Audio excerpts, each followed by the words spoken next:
He said in a line that I wrote down, "Who knew I had a thing for women in yellow paint?" Ew. And by women, I don't really mean my cousin. And I'm like, ew, and then ew.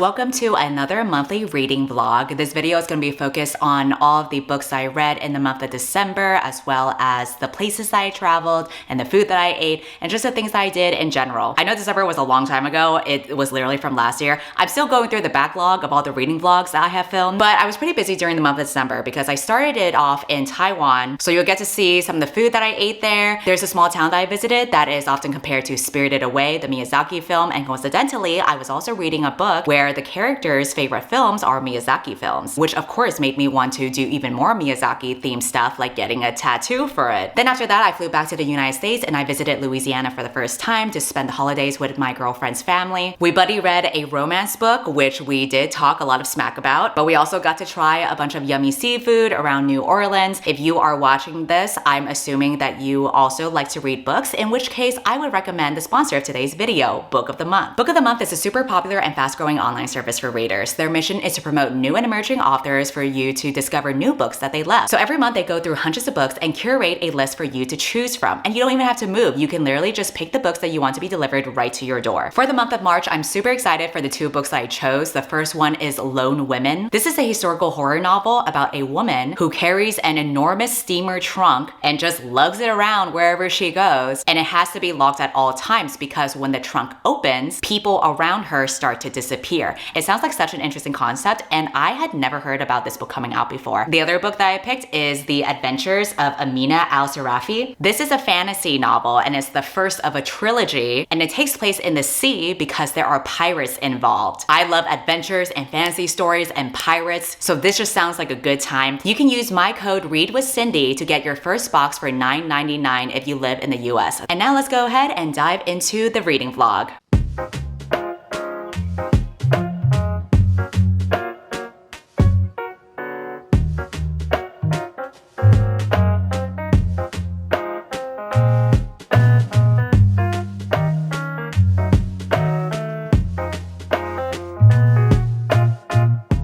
The first book that I am going to be reading for this vlog is one that came out this year, and it is called As Long as the Lemon Trees Grow. The main character is a pharmacy student who had a normal teenage life until the war in Syria broke out. One of the bombs had struck the house while her mom was there. Meanwhile, her older brother and her dad were arrested while the both of them were protesting, so they're currently in jail. So now she has been volunteering at a hospital and helping wounded patients. She is also currently living with her sister-in-law. This is a woman who was married to her brother, but unfortunately, by the time the brother is in jail and who knows what happened to him, her sister also found out that she was pregnant. So this is a very shitty time for all of them while they're trying to survive. The main character has been daydreaming about finally fleeing the country and trying to find a better life, especially since her sister is pregos. She can't be having a baby in this fucking economy. So while she's dealing with the constant trauma and stress, she also has manifested this physical embodiment of her worries and anxiety, who is this man who is smoking a cigarette and constantly pressuring for her to flee the country already, but she is going back and forth about it. Like, on one hand, she has this loyalty to her country. There are so few people who are at the hospital who can help these wounded victims. If she were to leave, that's like one less person who's able to help these children out. But on the other hand, they could literally die any day with these missile strikes. She has her sister-in-law that she needs to protect with the baby. I believe where the plot begins is when she meets this boy who she was actually supposed to have met before the war. They were arranged to get married, but then life got in the way. A little something called war times was a big cock block. So that kind of adds another layer for why she is debating on whether she should stay or not, because he's staying with his siblings. She might as well be a Libra because there's so much indecision going on. She references Miyazaki because she loves Miyazaki's movies,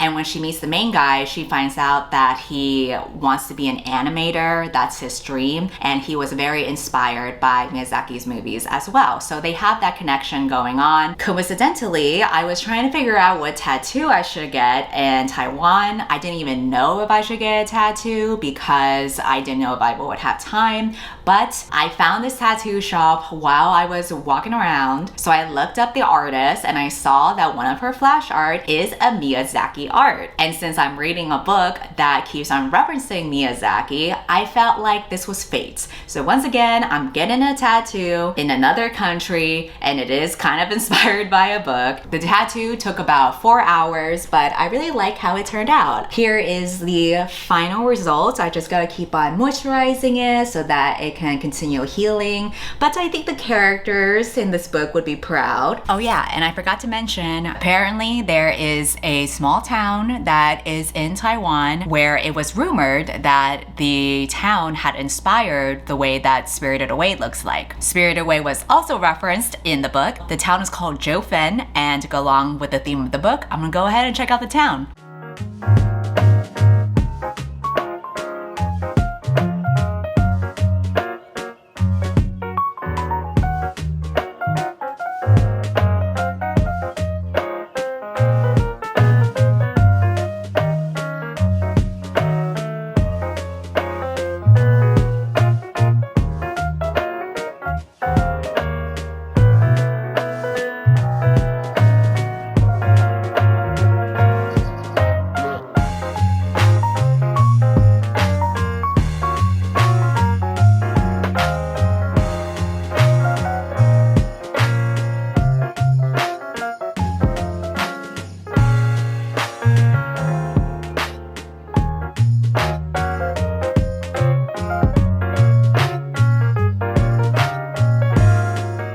Miyazaki town turned out to be really cool, especially at nighttime when all the red lanterns just lit up. Even though Miyazaki said that he wasn't inspired by that town, I definitely see the parallels, and there were a lot of vendors that were leaning into that. They were selling a lot of Miyazaki merchandise. I mean, I can't fault them for hustling like that. Apparently it used to be a mining town, but now it's a really big touristy thing to go to. There were so many people. And something that I realized while I was traveling there is probably the reason why the book As Long as the Lemon Trees Grow references Miyazaki. So he has this reoccurring theme of war, but specifically he's very anti-war, and in a lot of the films where there is a war going on, he portrays it through the perspective of the victims. And I think it's probably because he grew up during World War II, so that's what has influenced his ideals for pacifism. So I think that's an interesting parallel because we see the Syrian war going on in these books. Main characters obviously love the Miyazaki films. They don't talk about the war messaging, they talk more about the atmosphere of the movies, how it evokes this sense of wonder and magic. I think there is something to be said with the fact that it is magical, but a lot of his films also have a very pacifist messaging,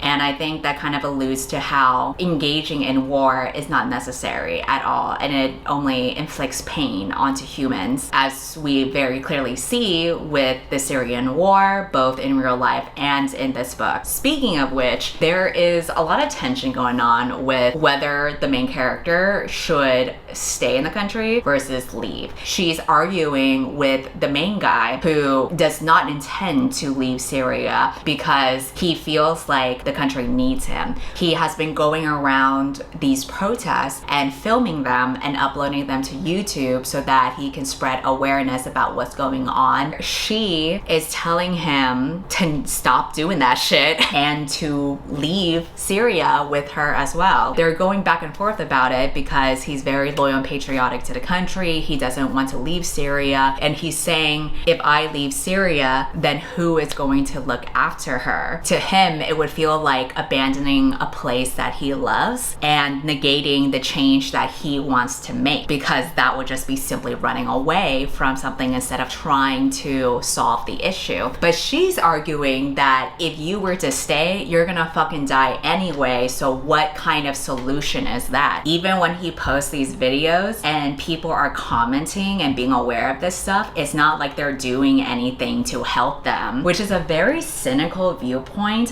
Here's the thing, I think she's much more cynical and he's much more optimistic. And I think that's why I'm on her side. I am a very negative person. So I'm like, yeah, she do be making points, because what the fuck are Americans across the world gonna do? I feel like Americans barely helped Syrians during the war, or not as much as we could have done. I would 100% get the fuck out of my country if that shit was going on, but I'm also a coward and I'm weak and I have no patriotism in my heart at all. Heavy shit going on, and I'm assuming much heavier shit in the future. So I'm gonna keep on reading and I'll update you next.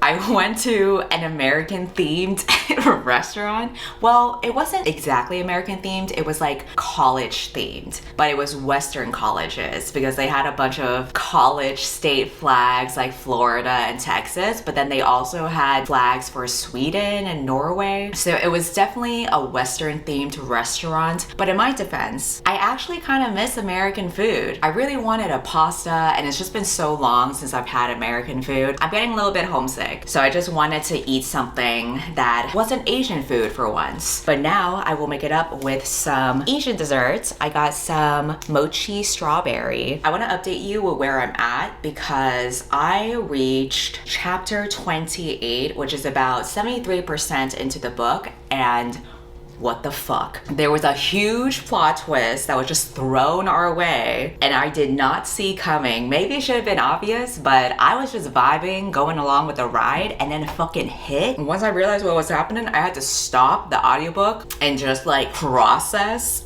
what the fuck happened. All I can say is the main character, that bitch is not okay. I can tell you something that happened earlier in the book though. This was like around the 30%. The main character figured out a way that she could get a spot on the boat with her sister-in-law. At first, the problem was that they couldn't afford a spot. The guy that had the connection to hook them up, he was very strict about getting his money so that he could give them a spot on the boat, to the point where he was kind of mean about it. He was like, no, if you don't pay me this much, you ain't getting on the boat at all. She was so desperate that she decided to do something. If you care about what it is, like it happens like 30 to 40%. I don't consider it like a huge spoiler, but if you don't want to hear anything that happens in the book, mute this portion of the video until the spoiler tag is gone. At some point, the guy's daughter needs some help. She got rushed to the hospital. So the guy tells the main girl to like help him out. And then the main girl sees this as her opportunity. And then she literally doesn't do anything. She tells him, if you don't give me a spot on the boat for me and my sister-in-law, I'm not gonna help your daughter. And the guy is like, what the fuck? My daughter could die. And the main character is like, so you're gonna do anything about it? And I was like, bitch, that's fucking ruthless. But like, she had to do what she had to do. So the guy was like, wow, fuck you, but fine, I'll give you the spot. And then she went ahead and jumped back in and helped the daughter. And so now like the daughter's fine. She was trying to see if he would call her bluff. I don't think she would have actually let the daughter die, but she was so desperate enough that she would pretend that she would so that she could get a spot on the boat. Obviously, she's gonna feel like super guilty about it because that's kind of like a shady thing to do, but I don't know, I feel like that was kind of metal as fuck. That will most definitely be dragged throughout the story because she was basically sacrificing her morals, but from a narrative perspective, that was pretty juicy. Honestly, I don't think it was even that bad. She was like, oh my god, I did something so horrible, and I was like, girl, you had to do what you had to do. Secure that spot, bitch. Desperate times are calling, but nothing is as juicy as that plot twist from chapter 28. Okay, fuck it, I'm just gonna say what the spoiler is because I already have a spoiler tag here, so if you don't want want to hear it. This is a huge spoiler chunk around the 70% portion. It turned out her sister-in-law was dead all along and she was just like making that shit up in her head. This bitch is not okay. I don't even know how to react to that. Anyway, what a story. I am parched from all of the twists and turns, so I gotta refill my water bottle in the hotel lobby now. We'll see what other shenanigans this bitch gets up to. I hope she makes it out safe. You know what? I still don't know what she's gonna do for her final decision. Like, it seems like she's gonna get on that boat, but like, is she gonna change her mind last minute? I don't know. I'll update you later. Bye.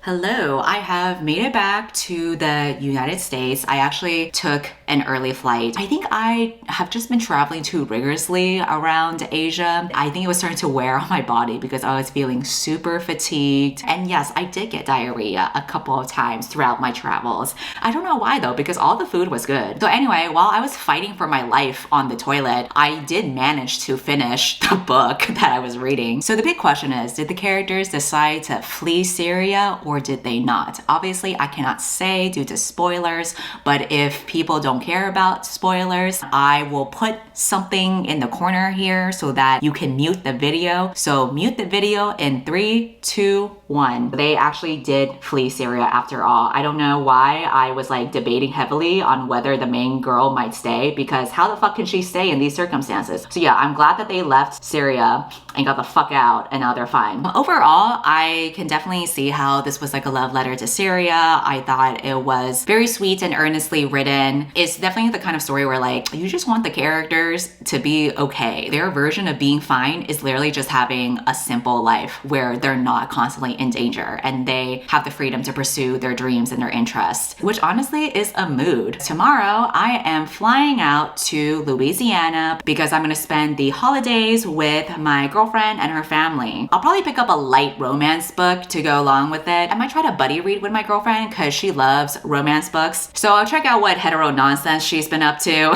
and then keep you updated. That way you can get a book update from both of us.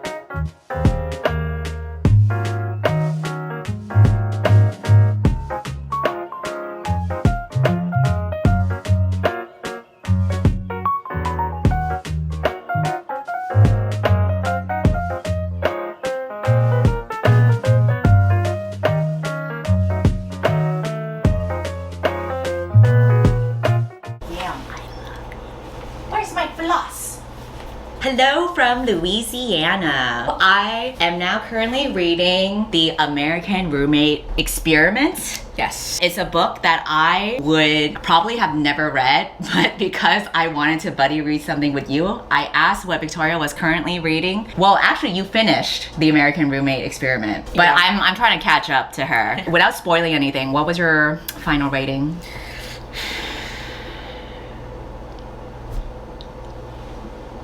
I think it might be 2 stars. Last time you told me 3 stars. I know, I was being generous. But I got aggravated too many times. Too many times. And we'll talk about that. We'll talk about that later. It's about this girl who quit her job to become a romance writer. She lives in a New York apartment, and like every New York apartment is fucking falling apart. So her ceiling just collapses. She decides to stay at her best friend's place because her best friend is like out of town for a honeymoon, but she didn't realize that the best friend had already lent the apartment to the best friend's cousin. Basically, some hot dude tries to get into the place later on, and she's like, what kind of hijinks is this? They decide to just temporarily live together while she gets her ceiling fixed and he just needs a place to stay while he's in the US because he's from Spain. She has never actually met in real life, but she knows of him because it's her best friend's cousin. So she's been like Instagram stalking him. She's been secretly pining just a little bit. She has a huge crush on him, and so now she's actually seen him in person. She's like, oh my god, and now I'm like living with him in this really weird situation that never happens in real life, but it does in a fictional scenario. How can you really like someone that you have only been stalking online? Can you imagine that? Like, isn't that unrealistic? I don't know. Dreams can come true. I've yet to see it.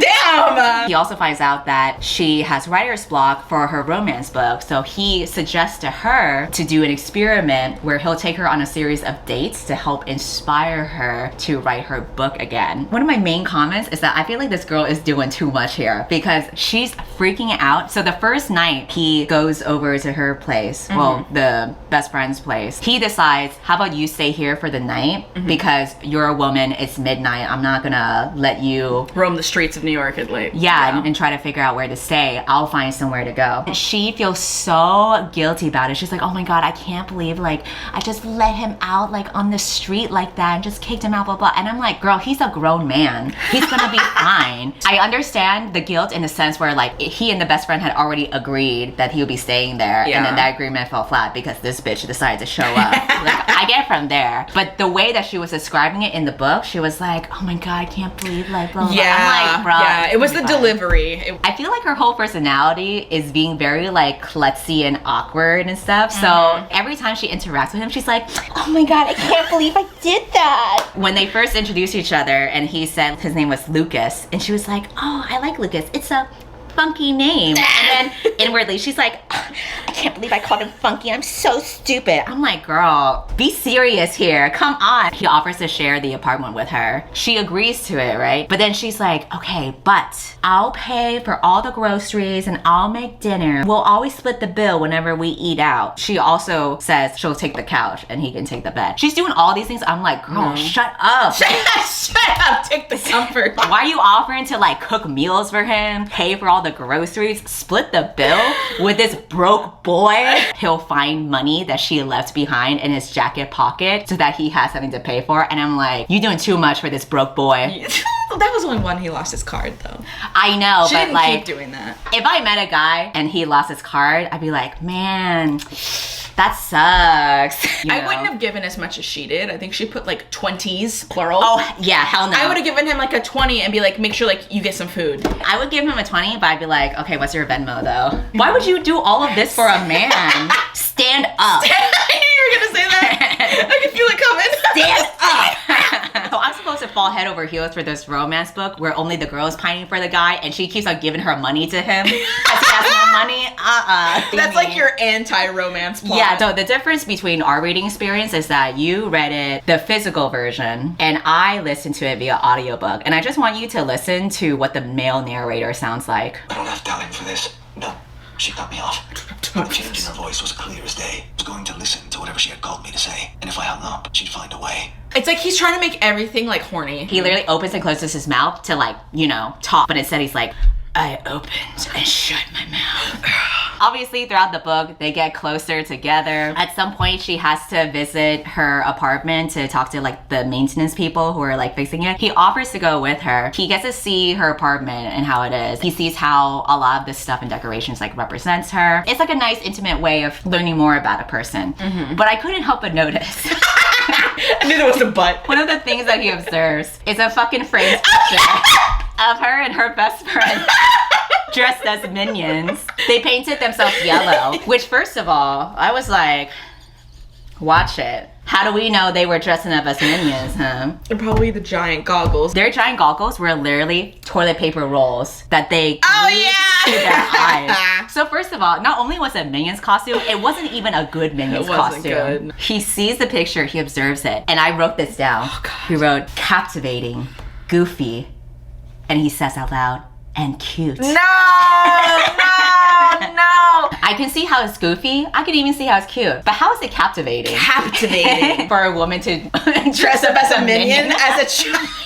When he talks to her, he teases her about the picture. He said, in a line that I wrote down, "Who knew I had a thing for women in yellow paint?" Ew. And by women, I don't really mean my cousin. And I'm like, ew, and then ew. Why did you, like, why was that an option in your brain? If you have to clarify that you don't want to fuck your cousin, maybe you shouldn't say. Speaking about the cousin. Oh, jeez, okay. The best friend is warning the main girl about the main guy. Like how he... or Isn't really serious with anyone. Yeah, he's not like a serious dater. She says, "Trust me, I know he has a panty-dropping smile." Again, why would you so say this about your uncomfortable. cousin? That's- Are the Spaniards okay? Are they? It's getting weird. Sweet home Barcelona. We gotta get to the smut soon because so far what this is giving me... Nothing. Nothing. It's giving you nothing. It's giving you stress. What if later there's a smut scene, but he's like, "I want to tell you something. Get the yellow paint. Ew. Dress up like a minion for me, Rosie." What if he was into that? What if he had a minion kink? Baba. Ew! Banana. Ew! If you had a minion kink, I would try to oblige because I love you, but I wouldn't tell anyone. You would have to waterboard that information out of me. I will update you next time for when I finish the book. Hopefully the smut delivers.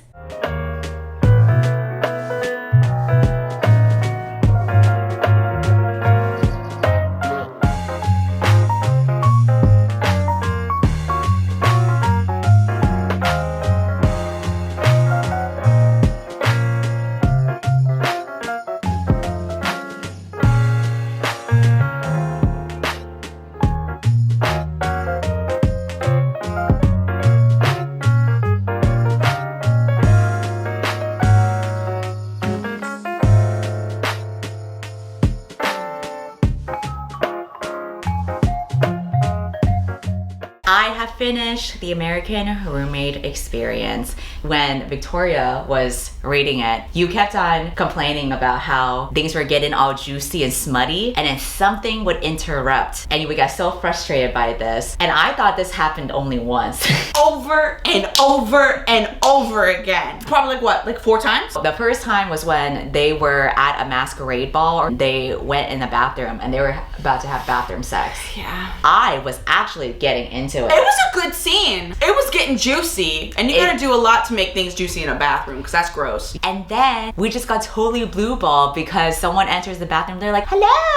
Again, I thought that would happen once, but unfortunately it happened another time. After that, the main guy was incredibly horny. He's reflecting on the almost sex that they had while he's quivering with his blue balls. He said, "I wanted to mark my territory and say mine like a Neanderthal." This happened when she got asked out by another guy. I'm like, dude, are you a dog? Are you about to pee on her? In the scene after that, when his dog named Taco jumped on her to like greet her and kissed her, he thought, "Is it possible to deny that I was jealous of my own dog for kissing Rosie's face?" And I was like, okay. That was so weird when he said that. You're not supposed to think that kind of shit. You're supposed to be like, "Oh, so cute. Oh, my dog is getting along with a girl that I love. That's adorable." Not, Instead "I of- want to be the dog," or like whatever he was saying. How dare my dog get Ew. all over Rosie's face and kiss her. I wanted to be the one humping Rosie's leg. They were gonna do it in the rain, and then they got interrupted by a phone call. This is so annoying. Stop giving me blue balls. One time is like maybe kind of Okay, standard. fine, whatever. But then like 2 times, It was more than 2. I would put my life on the line for that fact. Like, it was at least 4. I am gonna read you a line and I want you to let me know if you remember the context of this. He tells her, "You were breathtaking, like an avenging angel." This was when he was getting attacked by some bad guy. Oh, yeah. And she didn't even like help him. She was about to throw her purse at the guy that attacked the main guy. But the main guy was like, "No, don't do it." And then later, he was like, "Oh my God, I can't believe you did that for me. You were breathtaking, like an avenging angel to me." But then we get his point of view where he's reflecting on his avenging angel. And he writes down how she was wielding her purse like a warrior princess. Literally, this is all she did. Horny. The way she did nothing, and he still got so horny for that. And then there was the third act conflict. He took her out to that dinner. He calls her beautiful in 2 languages, which was like a big deal because she's like, oh my God, a Spaniard colonized this pussy. So this is a beautiful moment, but it's like two-sided for her because she can't fully enjoy it because she thinks she can't reciprocate because all of this was research for her novel. He's pulling out all the stops. He's been taking her He's doing the fucking most. But she thinks all of this is for research for her novel. Girl, what research? It wasn't like this girl was taking notes after every date. Yeah, no. You know, she wasn't actually doing her due diligence if this was for the sake of, you know, writing her novel. It's not like she had any quantitative data to like base this off of. The reason why they couldn't do it later, when they're sharing the bed, her brother was sleeping nearby on the couch. So that was the blue balls, number 3. Oh, I think it was only 3 times because I did write down when they finally had sex, but something weird happened because they're doing it, right? And then he's like, I read you like you were my favorite book. Oh. I read you like you were my favorite book. Wait, during the like... Yes. What kind of book are we talking about? Is this Sarah J. Maas? Suddenly, I am dry. Now she can get that colonizer dick. They lived happily ever after. Unfortunately, 2 stars from both of us. Yeah, it was a very frustrating book. Thanks for reading The American Roommate. Well, actually, you should be thanking me for reading that book with you. Bye. Bye.